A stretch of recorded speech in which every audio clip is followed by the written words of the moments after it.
जनपद आजमगढ़ में फूलपुर कोतवाली पुलिस ने करीब 4 वर्ष पूर्व शहर कोतवाली क्षेत्र में मिली युवती की लाश के बाद मृतका की पहचान के लिए कराई गई डीएनए टेस्ट रिपोर्ट की मदद से युवती की हत्या का खुलासा करते हुए इस घटना में शामिल मृतका के प्रेमी उसके दोस्त को गिरफ्तार किया है। गिरफ्तारी के बाद पकड़े गए आरोपियों ने घटना का जुर्म कबूल कर लिया है। दोनों को न्यायिक हिरासत में जेल भेज दिया गया है।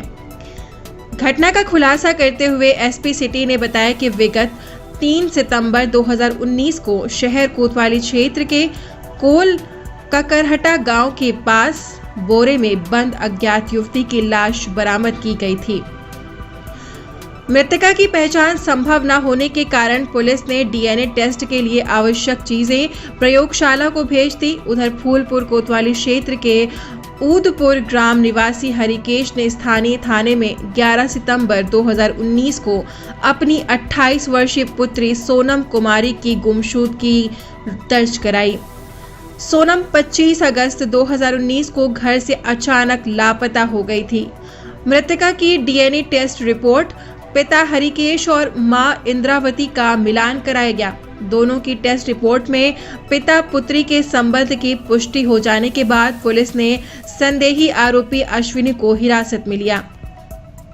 पूछताछ के दौरान पता चला कि मृतका सोनम का कोलपुर ग्राम निवासी मौसी के घर आने के दौरान अश्विनी से प्रेम संबंध हो गया। इसी बीच अश्विनी के परिवार वाले उसकी शादी का रिश्ता तय कर दिए, लेकिन सोनम की वजह से रिश्ता टूट गया।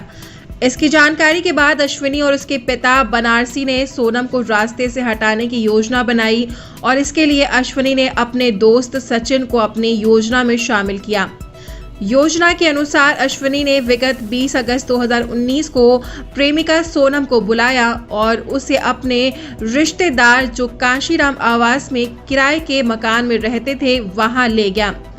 29 अगस्त 2019 की रात सोनम का गला घोंटकर उसे मार डाला और लाश को बोरे में बंद कर निजामाबाद क्षेत्र के डोडोपुर गांव के पास तमसा नदी में फेंक दिया गया। इस घटना में शामिल मृतका के प्रेमी अश्विनी और उसके दोस्त सचिन को पुलिस ने गिरफ्तार कर लिया, जबकि अभियुक्त अश्विनी के पिता बनारसी की मौत हो चुकी है। पुलिस ने पकड़े गए आरोपियों को निशानदेही पर मृतका की पायल, सोने की अंगूठी, बैग और घटना में प्रयुक्त 4 पहिया वाहन बरामद कर लिया है।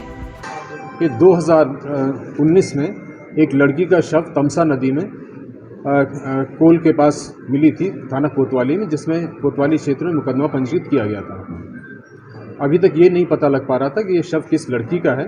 तो एसपी सर के पास लड़की के माँ बाप एक आए और उन्होंने कहा कि हमारी एक लड़की गायब हुई थी थाना फूलपुर से और हमको शक है कि हमारी बेटी का अज्ञात शव कुछ हो सकता है, जिस पर मुकदमा जो वहाँ पे गुमशुदगी थी उसको 366 के मुकदमे में तरमीम किया गया और थाना फूलपुर को ये इन्वेस्टिगेशन सौंपी गई।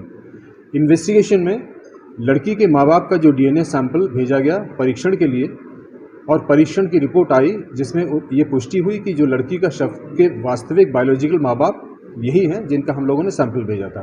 तो लड़की की पहचान, जो शव था उसकी पहचान सोनम से हुई। इसके बाद इन्वेस्टिगेशन हमारा स्टार्ट हुआ। इन्वेस्टिगेशन में संदेह के आधार पर, पूछताछ के आधार पर और जो लोकेशन थी उसके आधार पर सभी जो इनके परिचित थे उनसे पूछताछ करी तो ये संज्ञान में आया कि लड़की का जो प्रेमी था वो इसलिए क्योंकि लड़की उसकी शादी में व्यवधान पैदा कर रही थी, उस लड़की को उठा लिया और एक्सयूवी गाड़ी से ले गया और काशीराम आवास में 5 दिन उसको रखा। इसके बाद अश्विनी लड़के ने, उसका मित्र सचिन ने व इसके पिता जिनका नाम बनारसी है, इन्होंने तीनों ने मिलकर लड़की का गला दबाकर उसकी हत्या कर दी। वह शव डोडोपुर निजामाबाद में पुल के ऊपर से नीचे तमसा नदी में डाल दी, जो बहते हुए 6 दिन के बाद कोतवाली थाना क्षेत्र में बोरे में मिली थी। अश्विनी की गिरफ्तारी कर ली गई है, सचिन की गिरफ्तारी कर ली गई है। बनारसी और फादर एक्सपायर हो चुके हैं। लड़की की अंगूठी, पायल व उसका अन्य सामान बरामद कर लिया गया है और इन लोगों को रिमांड हेतु प्रस्तुत किया जा रहा है। इनके विरुद्ध कठोर से कठोर कार्रवाई सुनिश्चित की जाएगी।